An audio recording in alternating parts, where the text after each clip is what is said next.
Hello everyone, I'm Tej Prakash and today I'm going to discuss 29 January Shift 1 Organic Chemistry question. So let's start. तो अपने पास ये styrene दिया हुआ है, ठीक है, उसमें H2 का रिएक्शन कराना है. सिंपल सा अल्कीन में क्या होता है, मार्कोनी-कोप्स रूल लगाते हुए करते हैं, बट ध्यान रखना है कि इसमें कार्बोकैटायन का रीअरेंजमेंट भी होता है. अगर इससे ज्यादा स्टेबल कार्बोकैटायन आ रहा है तो OH को वहां पर जोड़ेंगे, ठीक है. खैर यहाँ पर मार्कोनी-कोप्स रूल लगाएंगे तो हाइड्रोजन यहाँ पर कम है और यहाँ पर हमको कार्बोकैटायन को रीअरेंज भी नहीं करना पड़ेगा क्योंकि बेंजाइलिक कार्बोकैटायन है, तो कोई यहाँ पर टेंशन लेने वाली बात नहीं है, डायरेक्ट हम लोग OH को जोड़ सकते हैं. तो अपना ये बेंजाइलिक पोजीशन पर OH लग जाएगा. उसके बाद क्या है, CrO3. CrO3 क्या है, ऑक्सीडाइजिंग एजेंट है, सिंपल सा 2 डिग्री अल्कोहल है, तो आराम से इसको कीटोन बना देगा, दैट इज एसीटोफिनोन अपना बन जाएगा, ठीक है. ये अपना एसीटोफिनोन हो गया है. उसके बाद उल्फ-किस्नर रिएजेंट है. उल्फ-किस्नर रिएजेंट क्या करता है, कार्बोनिल का रिडक्शन करता है, CH2 में कन्वर्ट कर देता है. ये उल्फ-किस्नर रिडक्शन है, सिंपल सा, ठीक है. इथिलीन ग्लाइकोल भी सॉल्वेंट के लिए लेते हैं और यहाँ पर अपना बन जाएगा इथाइल बेंजीन. सिंपल सा C डबल बॉन्ड O का क्या कर दिए हैं, रिडक्शन कर दिए हैं. C डबल बॉन्ड O का क्या कर दिए हैं, रिडक्शन कर दिए हैं, तो यहाँ पर CH2 हो जाएगा और अपना ये आ चुका है इथाइल बेंजीन, ठीक है. Moving to the next question, find the products A and B. ये थोड़ा सा जेई मेंस का प्रीवियस ईयर क्वेश्चन से इंस्पायर्ड है, उसी तरीके से सिमिलर है. अब यहाँ पर HNU है तो कार्बन फ्री रेडिकल मैकेनिज्म लगाते हुए एलाइलिक पोजीशन पे क्या करेगा, क्लोरीन को जोड़ेगा. sp3 कार्बन से जुड़ता है, यहाँ पर जोड़ दिए क्लोरीन को. जबकि CCl4 है, सिंपल सा क्या होगा, इलेक्ट्रोफिलिक एडिशन होगा और यहाँ पर दोनों क्लोरीन जोड़ेंगे. वो अलग बात है कि दोनों का स्टीरियोआइसोमर अगर देखा जाए तो दोनों क्लोरीन अलग अलग साइड से जुड़ेंगे, मतलब एंटी एडिशन होगा. ये अपना ऐसा कुछ प्रोडक्ट आ जाएगा, ठीक है. इसमें ध्यान रखना है कि HNU के केस में फ्री रेडिकल मैकेनिज्म लगाते हुए एलाइलिक पोजीशन पे क्लोरीन को जोड़ देना था, ठीक है. Moving to the next question, and ये भी अपना जेईई मेंस का प्रीवियस ईयर क्वेश्चन है, बस इसमें क्या किया हुआ है, मिथाइल था पहले, अब इथाइल कर दिया है. बाकी सेम क्वेश्चन ऐसा आया हुआ है जेईई मेंस में, ठीक है. तो इसमें क्या किया है, HBr का 2 एप्लीकेशन करवा रहा है. पहला तो ये अल्कीन पर मार्कोनी-कोप्स रूल लगाते हुए, ठीक है, और यहाँ पर ईथर का CO बॉन्ड क्लीवेज भी करवा रहा है. तो सिंपल सी बात है कि बॉन्ड कहाँ से क्लीव करेगा, इस केस में यहाँ से करता है, जब यहाँ पर फिनोलिक ग्रुप की तरह जब होता है OR ग्रुप, ऑलवेज बॉन्ड यहाँ से क्लीव करता है क्योंकि ये बॉन्ड तो क्या रहेगा, डबल बॉन्ड की तरह इसमें नेचर रहेगा, पार्शियल डबल बॉन्ड का कैरेक्टर रहेगा, इस वजह से ये बॉन्ड नहीं टूटेगा और ऑलवेज ये बॉन्ड टूटेगा. और यहाँ पर क्या था, सिंपल सा मार्कोनी-कोप्स, हालांकि यहाँ पर कोई कार्बोकैटायन का रीअरेंजमेंट होने का चांस नहीं है, तो सिंपल मार्कोनी-कोप्स लगाते हुए ब्रोमीन को यहाँ जोड़ देंगे और ये अपना CH3 हो जाएगा. सिंपल सी बात है. और R के साथ क्या होगा, R के साथ Br चला जाएगा, मतलब एक बार मैं फाइनल प्रोडक्ट बना रहा हूँ तो O के साथ अपना H हो जाएगा, मतलब कि यहाँ फिनोल कुछ, ठीक है, फिनोल जैसा हो जाएगा. और ये जो है इथाइल ब्रोमाइड बाहर हो जाएगा, इथाइल ब्रोमाइड अपना इथाइल ब्रोमाइड बाहर हो जाएगा. और यहाँ पर ये मार्कोनी-कोप्स रूल लगाते हुए कोई कार्बोकैटायन का यहाँ रीअरेंजमेंट होने का चांस नहीं है, तो ब्रोमीन यहाँ पर जुड़ जाएगा. अपना ये आंसर हो जाएगा, ठीक है. आसान क्वेश्चन था. अब उससे भी आसान क्वेश्चन है, interaction of pi bond and lone pair of electrons on adjacent atom is.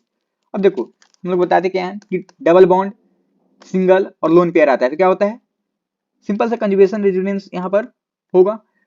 तो ये तो सिंपल दिख ही रहा है, ऑप्शन में ही है, hyper conjugation resonance, inductive, electromeric effect, simple resonance हो जाएगा, ठीक है. जैसे कि एक एग्जांपल अगर लेना चाहें,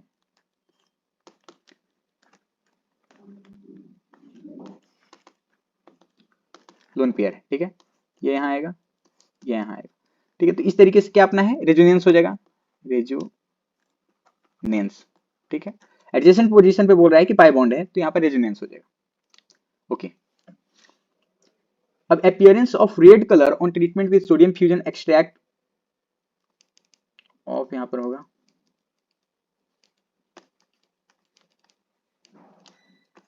of an organic compound with FeSO4 in presence of concentrated H2SO4 indicate element.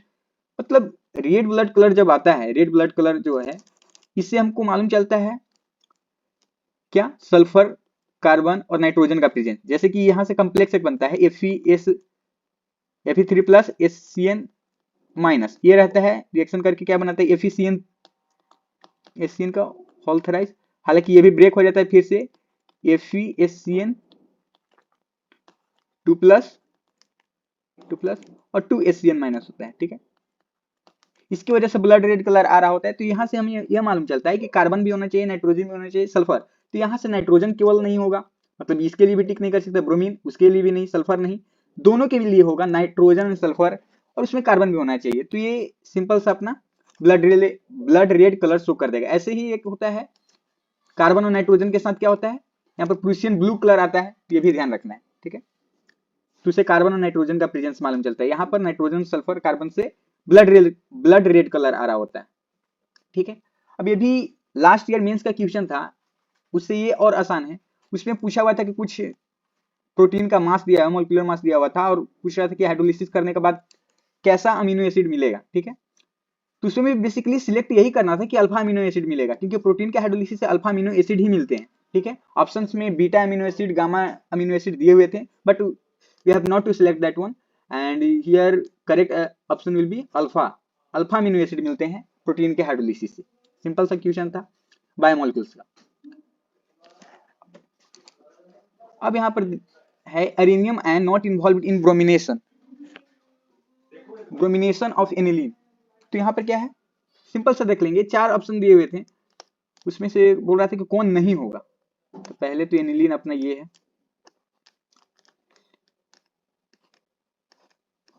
अपना ये एनिलीन है। ठीक है, नाइट्रोजन के पास क्या होता है, लोन पेयर, और ब्रोमीन यहाँ पर जुड़ता है। ठीक है, इलेक्ट्रोफिलिक एडिशन ब्रोमीन प्लस पे है। ठीक है, ये आकर जुड़ता है। सिंपल सा देखते हैं, पहले तो इलेक्ट्रोफिलिक एडिशन में हम लोग ये जानते हैं कि ईडीजी होते हैं, मतलब इलेक्ट्रॉन अगर देने वाला है तो ऑर्थो और पैरा पर। ऐसा ही कुछ ऑप्शन दिया हुआ था जिसमें एक मेटा पर लगाया था, तो वही ऑप्शन को सिलेक्ट करना था, क्योंकि यहाँ पर बोल रहा है कि नॉट इन्वॉल्व, तो मेटा वाला तो क्या कभी हो ही नहीं सकता है। तो ऐसा कुछ ऑप्शन दिया हुआ था, तो हमें ऑर्थो और पैरा वाला पोजीशन पे ब्रोमीन तो जुड़ेंगे। एक बार मैं दिखा भी दे रहा हूँ, जैसे कि ये होगा, ऐसा कुछ स्ट्रक्चर इसी तरीके से दिए हुए थे, बट किसी भी केस में मेटा पर ब्रोमीन नहीं जुड़ेगा। लोन पेयर से पूछ करते हैं कि यहाँ पर देता है नाइट्रोजन, तो उस पर पॉजिटिव चार्ज आ जाएगा। ये बॉन्ड को देखें तो यहाँ पर क्या होगा, निगेटिव चार्ज आएगा, उससे ब्रोमीन जुड़ेगा। ठीक है, ब्रोमीन जुड़ेगा, ये अपना इस तरीके से हो जाएगा। ठीक है, ये एक स्ट्रक्चर दिया हुआ था ऑप्शन में, तो इसको टिक नहीं करना है, क्योंकि ये तो इन्वॉल्व है। हमें पूछ रहा है कि नॉट इन्वॉल्व, और ये ऑर्थो पर भी करा रहा है, मतलब सही है। फिर से कराया जाए कि जैसे यहाँ पर ये इंटरमीडिएट आया होगा,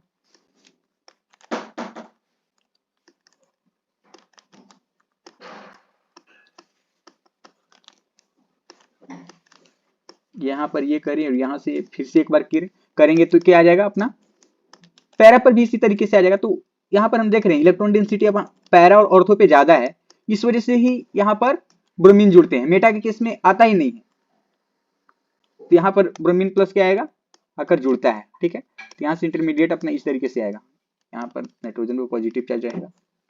ये सभी ऑप्शन थे, तो इसे टिक नहीं करना था, क्योंकि ये तो अपना करेक्ट है। हमें टिक करना है कि नॉट इन्वॉल्व, मतलब नहीं वाला टिक करना था। ठीक है, तो ऑर्थो और पैरा वाला तो होगा ही। फिर से यहाँ पर अगर करा देते हैं तो देख रहे हैं कि यहाँ तो डबल बॉन्ड आ जाएगा। ठीक है, मतलब इसी फॉर्म को अगर देखा जाए एक अपोजिट वाला में, कहने का मतलब एक ऐसा एनिलीन लिया जाए दूसरे फॉर्म का इसका, ये इससे ये मालूम चलेगा कि इस बार यहाँ पर ब्रोमीन जुड़ेगा। ठीक है, वही, बट किसी भी केस में मेटा पर नहीं जुड़ेगा। यहाँ पर भी हमें मालूम चल रहा है कि मेटा पर कोई निगेटिव चार्ज नहीं आ रहा है, कहने का मतलब ब्रोमीन प्लस इलेक्ट्रोफाइल वहां पर एडिशन नहीं होगा। तो ऑप्शन में नॉट इन्वॉल्व, तो जो जिसमें मेटा पर लगाया था ब्रोमीन को, मेटा पर जिसमें ब्रोमीन लगा था वो ऑप्शन को टिक करना था, क्योंकि ये गलत है, और यहाँ पर हमें वही चूज करना था कि नॉट इन्वॉल्व। बाकी ऑप्शंस में सही थे ऑर्थो और पैरा पर जोड़ते हुए। ठीक है, तो यहाँ पर मेटा वाला टिक करना था। ओके, आगे बोला है कि पॉजिटिव फेलिंग टेस्ट कौन देगा। सिंपल सी बात, एनसीईआरटी बोलता है यहाँ पर कि एरोमेटिक एल्डिहाइड नहीं देते हैं, एलिफेटिक एल्डिहाइड देते हैं। हालांकि इसमें केस होता है कि अल्फा हाइड्रोजन भी होना चाहिए एलिफेटिक एल्डिहाइड के पास। ये यहाँ पर क्या है, बेंजल्डिहाइड है, तो ये एरोमेटिक एल्डिहाइड है, फेलिंग टेस्ट नहीं देगा। एसिटाल्डिहाइड है, ये दे देगा। यहाँ भी एलिफेटिक एल्डिहाइड है, दे देगा। ये एरोमेटिक एल्डिहाइड है, नहीं देगा। ये क्या होगा, अपना एल्फेटिक एल्डिहाइड है, साइक्लोहेक्सेन कार्बल्डिहाइड है, तो यहाँ पर भी मिल जाएगा। ये एसिटोफिनोन है, तो ये तो कीटोन तो देते ही नहीं है, नॉर्मल अल्फा हाइड्रोक्सी कीटोन देते हैं। ठीक है, तो ये भी नहीं देगा। मतलब यहाँ पर 3 कंपाउंड्स हो जाएंगे जो कि फेलिंग टेस्ट देंगे, ठीक है, 3 कंपाउंड्स हो जाएंगे जिसमें फेलिंग टेस्ट मिलेगा। अब यहां पर एक उससे भी आसान क्वेश्चन, कोई टफनेस है ही नहीं पेपर का मतलब, number of oxygen atom present पर मॉलिक्यूल ऑफ प्रोडक्ट पी। अब पहले तो ओजोलिसिस करेंगे, तो इस तरीके से प्रोडक्ट अपना आ जाएगा एसिटल्डिहाइड, जहां की हमको दिख रहा है ये अपना प्रोडक्ट आ जाएगा, दोनों मोल सेम ही होगा क्योंकि सिमेट्रिकल स्ट्रक्चर है। तो बोल रहा है कि एक मॉलिक्यूल में कितना ऑक्सीजन एटम है, सिंपल से दिख रहा है एक ऑक्सीजन एटम है, एसिटल्डिहाइड में कितने ऑक्सीजन, एक ऑक्सीजन, इसका आंसर 1 हो जाएगा। यहाँ पर एक मॉलिक्यूल में पूछा था, ठीक है, पर मॉलिक्यूल, और दोनों ओजोलिसिस में सेम ही प्रोडक्ट है, दोनों में एसिटल्डिहाइड ही है, तो किसी एक में पूछ रहा था कि कितना ऑक्सीजन एटम्स होंगे, तो यहाँ पर 1 हो जाएगा आंसर। अब ये क्वेश्चन है कि number of sulphur containing compounds is, अब 16 यहाँ पर अल्फा अमीनो एसिड्स होता है, सल्फर कंटेन होता है, थायोल ग्रुप होता है, जैसे कि इसमें CH2SH,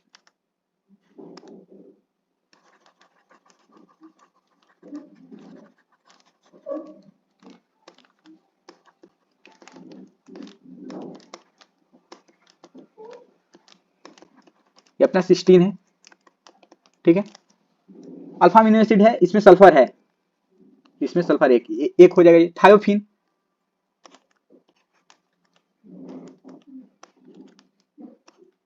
थायोफिन ये हो जाएगा सल्फर, फ्यूरॉन, इसमें सिंपल सी ऑक्सीजन हो जाता है, ठीक है। पायरोल क्या होता है, कोई थायोफिन की जगह बोल रहा था कि थायोफिनॉल भी है, मतलब अगर थायोफिनॉल होगा तो क्या होगा, ऑक्सीजन की जगह पर फिनॉल में सल्फर हो जाएगा, ये अपना थायोफिनॉल होगा तो इसमें भी अपना सल्फर है, थायोफिन में जो भी रहेगा मतलब थायो वर्ड ही होता है सल्फर के लिए, तो यहाँ पर ये तो सल्फर आएगा ही आएगा। तो दूसरा अपना ये कंपाउंड है फ्यूरॉन जो है, तो फ्यूरॉन यहाँ पर ऑक्सीजन आता है, तो इसमें तो सल्फर नहीं है तो इसको टिक नहीं करता है। पायरोल उसी तरीके से नाइट्रोजन आता है, पायरोल,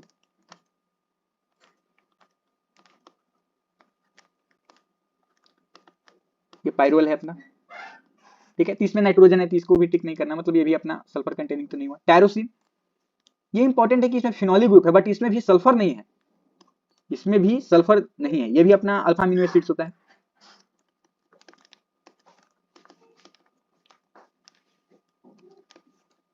सल्फर नहीं है बट इंपॉर्टेंट है, ध्यान रखना कि इसमें फिनोलिक ग्रुप है, ये फिनोलिक ग्रुप है, हमें सल्फर वाला चूज करना। अब ये गुआनिन और साइटोसिन क्या होता है, ये तो नाइट्रोजन बेसिस है, मतलब कि जो आरएनए डीएनए में मिलते हैं, तो इसमें तो सल्फर होता नहीं है, कार्बन नाइट्रोजन ऑक्सीजन होता है, तो ये भी नहीं होंगे। कहने का मतलब यहाँ पर 16 में है, थायोफिन में है, ठीक है, तो उसके अकॉर्डिंग आंसर इसका 2 हो जाएगा, ठीक। अब यहाँ पर एक सिंपल सा आसान क्वेश्चन है, energy difference in actual structure and it's most stable resonating structure, simple सा है, डिफिनेशन है रेजोनेंस एनर्जी का, वही इसका ऑप्शन भी एक रेजोनेंस एनर्जी होगा, उसी को टिक करना था, ठीक है। अब मैं कुछ दिखाना चाहता हूँ कि क्वेश्चंस कहाँ से थे। अभी हमने बोला कि जो एक दोनों जगह एप्लीकेशन था कंसंट्रेटेड एचबीआर का, वो एक क्वेश्चन आ चुका है, बस इस बार क्या क्या है, मिथाइल की जगह इथाइल कर दिया हुआ है, 2019 में पूछा हुआ क्वेश्चन है। ऐसे ये देखो, मतलब ब्रोमिनेशन है, इस बार क्वेश्चन में क्या किया है, साइक्लोहेक्सिन के साथ क्लोरीनेशन कराया है, ठीक है, और एक और इलेक्ट्रोफिलिक एडिशन भी कराया है, मतलब ये क्वेश्चन भी 2017 में पूछा जा चुका है। तो सिंपल सा ब्रोमीन यहाँ पर जुड़ जाता है, ठीक है, एलाइलिक पोजीशन पे, ये भी क्वेश्चन पूछा हुआ है, ये 2023 का है, ठीक है। अभी मैंने बोला कि प्रोटीन का हाइड्रोलिसिस क्या मिलता है, अमीनो एसिड, इसके ऑप्शन में ऐसे ही थे, अल्फा अमीनो एसिड दिया हुआ था, बीटा अमीनो एसिड दिया हुआ था, गामा अमीनो एसिड दिया हुआ था, डेल्टा अमीनो एसिड दिया हुआ था। अल्फा अमीनो एसिड को टिक करना था, स्ट्रक्चर दिए हुए थे उसमें आइडेंटिफाई करना था कि कौन सा अल्फा अमीनो एसिड है, उसी को सिंपल सा टिक कर देना है। ये 3 क्वेश्चन जो है डायरेक्ट इस तरीके से प्रीवियस ईयर से आए हुए थे। और एक मैंने यहाँ पर डिस्कस किया था क्लास में, जब एडवांस क्वेश्चन का सॉल्यूशन दे रहा था, तो ठीक है, उसमें नाइट्रोपोसाइड टेस्ट और जो है अपना ब्लू कलर वाला, और यहाँ पर रेड कलर का भी मैंने एक्सप्लेनेशन किया था, तो कि एफिएसियन हॉल्थराइज जो होता है, यही बेसिकली टूट जाता है, एफिएसियन 2+, इसी का ब्लड रेड कलर होता है, तो 2 माइनस में, ठीक है, इसी का ब्लड रेड कलर होता है। तो यहाँ से सल्फर कार्बन नाइट्रोजन का आइडेंटिफिकेशन होता है, ओके। अब मैंने ये टेबल भेजा था एक स्टूडेंट को, मतलब कुछ ही दिन पहले, उससे यहाँ पर ये इनऑर्गेनिक में क्वेश्चन आया हुआ है कि कौन सा कार्बोनिल कार्बन में ब्रीजेड कार्बन है, मतलब सॉरी ब्रीज बॉन्डिंग हो रहा है, मतलब ठीक है, तो इसमें कोबाल्ट ऑक्टा कार्बोनिल वाला कर देना था। मैंने ये भी क्लास में डिस्कस किया था कि sp3 के साथ काम करना है तो एलाइलिक पोजीशन पे हो जाएगा। फिर मैंने ये यहाँ पर अपना लगाया हूँ कि हेलोजन से डायरेक्ट ये आए हुए हैं मैचिंग करने के लिए इनऑर्गेनिक में। तो फ्लोरोस्पर का फॉर्मूला क्या होता है, कैरोलाइट का क्या होता है, बॉक्साइट का क्या होता है, इस तरीके से डायरेक्ट वहां पर मैचिंग करने।